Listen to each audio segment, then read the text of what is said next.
I was just trying to figure out how to get attention.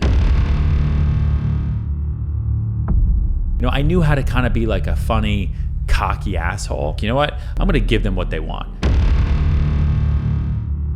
And similar to you, I got into it because I knew I could make some quick money, and I didn't know what I was getting myself into. I tried college. I dropped out of college. I tried 3 different things. And then I have a real estate company. We have the mortgage company, which is our core business, the mortgage guys. Yeah. It started as the mortgage guy. And then I started, I was just trying to figure out how to get attention, how to make money. I learned a lot from the Grant Cardone. I know you were with Grant Cardone and many others. And I don't know if you've heard of Ty Lopez. Yes. So I saw how he was using his cars to get attention, the Lamborghini in the garage. So I said, you know what? Let me do something different.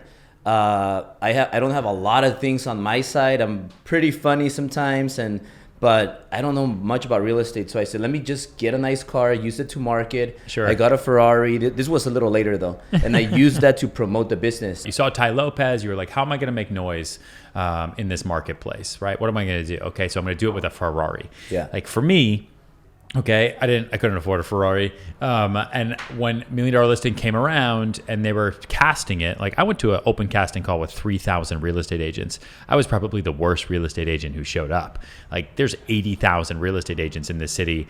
A lot of them, especially at that time, did a lot more business than I did. Yeah. But they were looking for someone specific. And I made the decision then. I was like, you know what? I'm going to give them what they want. I need to figure out how to make a separation.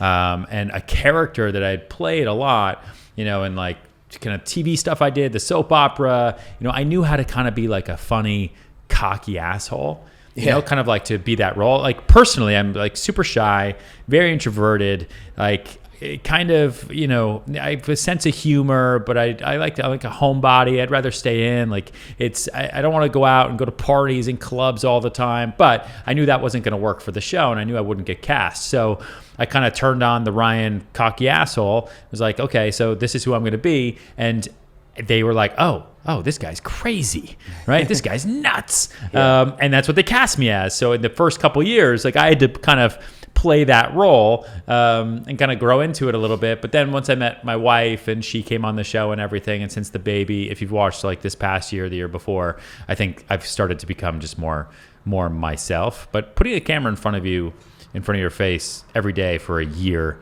every year for 8 years, is a lot.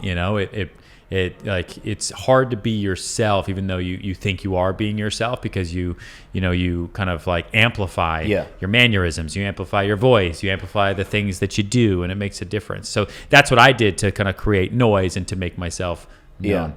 And now you're number 1 agent, right? Number 1 agent. That's what that's number what one team. Yeah, number 1 team in the city for like 3 years in a row or so. Yeah. Now that you talk about team, I know you have a bunch of agents. Last time I heard you had over 60 agents. Mm-hmm. Has it been growing from then? No, actually it hasn't. Made a kind of conscious effort over the last year to just really, really take care of the agents within. And we've grown a little bit, but we've grown in terms of where business is needed, right? It hasn't been and I've never really been like just a growth mindset. Like I don't just want to grow because I feel like I have to. We grow because all of a sudden I've got 3 towers I need to sell in Long Island City. I don't have any agents in Long Island City. So I got to go find 5 people in Long Island City. So now we grow by 5 agents, but it's only because the business is there. Like we've got 4 new projects coming in Harlem and along the Upper West Side. And I only have a couple like good resale agents in those areas. So I've got to go now and find agents who can help me with those new development projects. So that's how we grow, right? The business kind of determines the growth. When you started in the business, it was only you, right? Yeah. And you hired, was it like 1 assistant, then it led to 2 other agents and 4 or 5 or?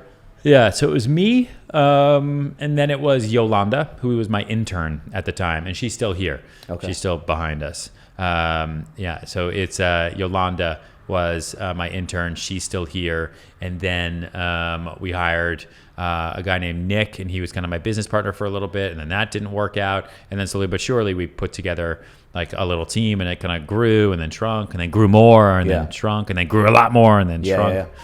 Yeah.